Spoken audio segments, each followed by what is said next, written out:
Hey, I'm Ben, and welcome to Answered, the show where we let the cars and their owners do the talking.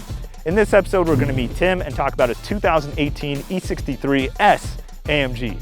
This car does not make stock power. We'll get to that in a second. But we're going to talk to Tim about the story of why he got this car over any other AMG, his favorite thing about the car, his least favorite thing, and then we're going to do a walk around of the modifications that bring it to over 630 all-wheel horsepower. Once we do that, we'll go on a quick drive, ask Tim some more questions, and let you know if the E63 might be the car for you. Before we do that, I want to thank today's sponsor, and that's TakeBenzMoney.com. If you want to make $5 by filming a video review on your phone, check out TakeBenzMoney.com. It helps support the channel and bring more awesome car videos like this to you. Now let's get into Tim's story. All right, Tim, so what's the story of what inspired you to get this E63, and then how'd you actually get it? So this story starts in 2017, 2018. I saw this car on YouTube versus 911 Turbo S.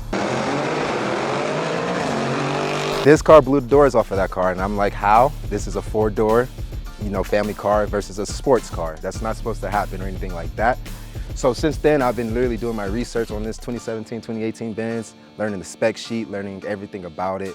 I never drove one before I got one, so I was just trying to learn everything as much as I could. So since that moment on, I fell in love. It became my dream car.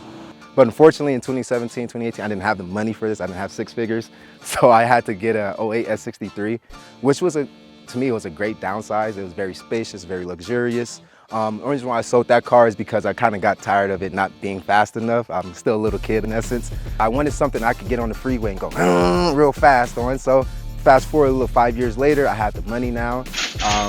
So I decided, I was like, I think it's time to get this car, my dream car. So I decided to trade my S63 in and get this bad boy. I noticed this one's a little special, different than all the other E63s. It had brown interior, it had piano stripes inside as well. It only had 17,000 miles. So it was really just a little bit of those standout material things that allowed me to really want to get the car. The only problem was it was in Florida. So I just had to figure out how to get it from Florida to California. When there's a will, there's a way. Immediately hit up a transportation company and just told them, hey, this is the car, my dream car I want, and can you load it up, send it to California? I'm like a little kid in a candy store every time I step inside. My favorite part about this AMG E63 has to be my air intakes, but they're handcrafted specifically for me, so it has my name on it, so it makes me feel a little special, but also the noise it makes. It makes a nice little whoosh. So that's probably my favorite thing about this car. My least favorite thing about my AMG E63 has to be the lack of space. Just watch.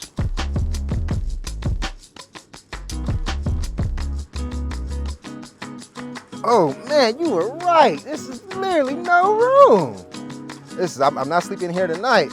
Can't. Less room than an S63 for sure. My list of mods for my AMG E63 are pretty short. It all happened within the first 3 months of ownership. The first thing I did for this car was grab wheels and tires, and that's before I purchased the car. I know you can laugh at me, but I just wanted to make sure, I was like, I gotta make sure it looks good. After that, I decided to change the color, the exterior color. I wanted to get something different, so I got super gloss khaki green by Nazatech. After that, I decided to get downpipes and a tune from Premier Tuning Group. Best tune out there for your AMG, E63, or any AMG out there. That all happened within the first 3 months of ownership of having the car. Now that you heard the list of mods, let's take this bad boy for a spin.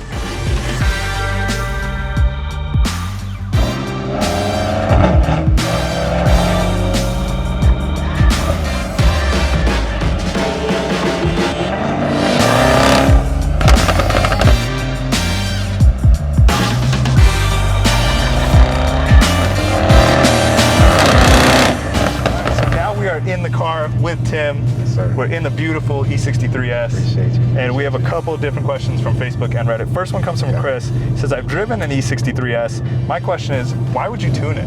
Why did you want more power? I'm a little kid, honestly, and it's just hearing this, it's hard not to want to do more to it, honestly. But I'm just a big kid in an older adult's body, and I just like going fast, honestly, adrenaline junkie. How long did you have the car before you did the tune? I want to say like 2 months, maybe. Like 2 months, 2 to 3 months I left it stock. And no now it sounds and feels incredible from the passenger seat. So it's amazing. Thank you. Rob was asking, do you happen to know the performance numbers, and have you had to upgrade the half shaft, and has it reduced turbo lag?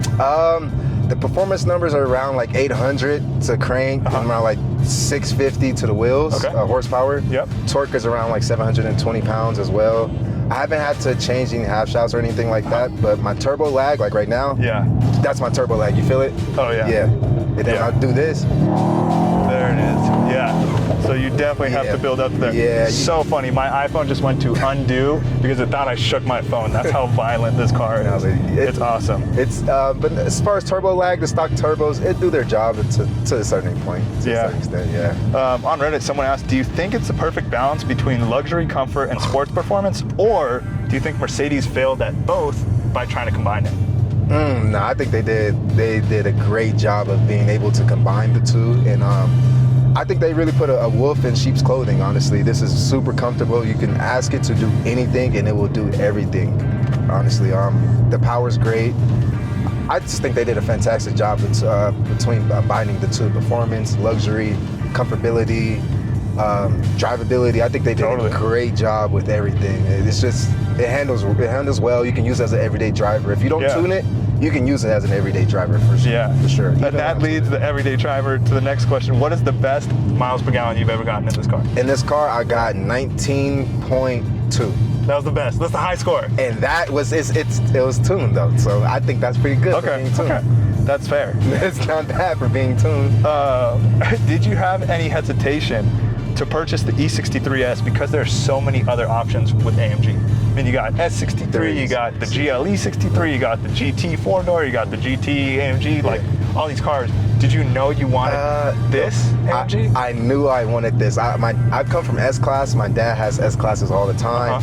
I love the space, the luxurious feeling and all of that. It was very nice, but when I saw a video of an AMG beating a 911 turbo, I had to do more research and find out which AMG that was. Lo and behold, it was the E63. There's not quite another AMG that has the torque that this car has besides the GT63. As far as like other GT 2-doors, this car I feel like can beat it from a dig for sure. It's just a lot of torque to the point where it's just sometimes it's too much. And this car has so much tech in it.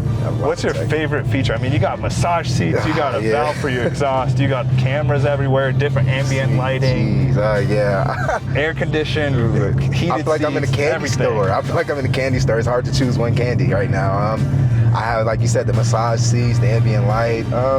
The best feature would probably be, I think, the launch control. I'll put the launch control. This man cares about his driving more than anything else, which is awesome.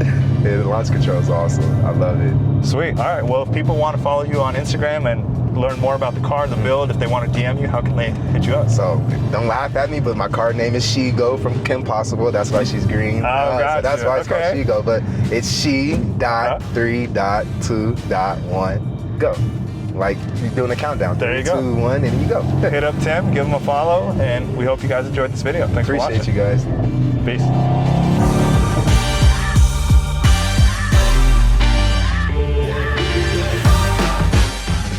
Thank you for watching this episode of Answered. And when I mean I asked you to sponsor us, I mean us. Well, not Tim, he's already got an AMG. But Kyle and Eric are the guys who filmed, produced, and edited this video.